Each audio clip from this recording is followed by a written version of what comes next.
الحمدللہ رب العالمین والصلاة والسلام علی اشرف الانبیاء والمرسلین وعلی آلہ واصحابہ اجمعین، اما بعد۔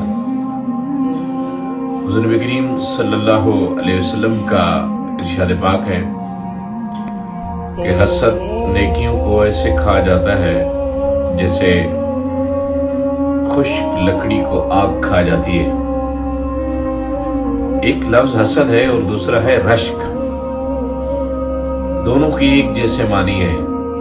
حسد کا معنی یہ ہے کہ آپ کسی کے ساتھ یا کسی کے پاس کوئی چیز دیکھتے ہیں اور آپ کا دل کرتا ہے کہ یہ اس کے پاس کیوں ہے، یہ میرے پاس ہونی چاہیے، اور آپ کی اندر کی جو کیفیت ہوتی ہے وہ اس شخص کے اوپر گرم ہو جاتی ہے، آپ تپ جاتے ہیں اس کے اوپر، آپ کو غصہ آنا شروع ہو جاتا ہے۔ اور رشک یہ ہوتا ہے کہ اگر کسی کے پاس کوئی چیز ہے، آپ اللہ کے حضور یہ دعا کرتے ہیں کہ اے اللہ، جیسے اس کے پاس موجود ہے مجھے بھی ایسی عطا فرما۔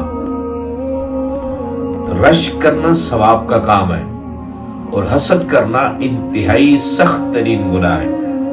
اور حضور کریم صلی اللہ علیہ وسلم کا دوسرا ارشاد پاک ہے کہ حسد اور ایمان ایک سینے کے اندر جمع نہیں ہو سکتے۔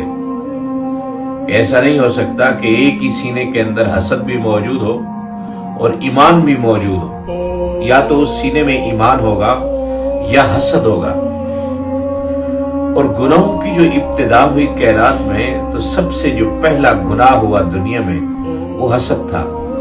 میرے بھائیو، آج کل جتنے خاندانوں کے اندر لڑائیاں ہیں، جتنے برادریوں کے اندر لڑائیاں ہیں، جتنی مسئلے مسائل ہیں دنیا کے اندر، اگر آپ غور کریں اس شے کے اوپر تو سب سے سر فہرست آپ کو حسد ملے گا۔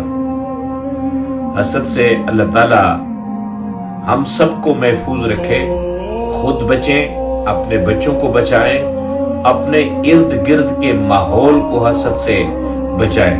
جب معاشرہ حسد سے پاک ہو جائے گا تو معاشرہ نور علی نور ہوگا، معاشرے کے اندر مٹھاس آئے گی، معاشرے کے اندر بھاپتے آئیں گی۔ اللہ تعالی ہم سب کو عمل کی توفیق عطا فرمائے۔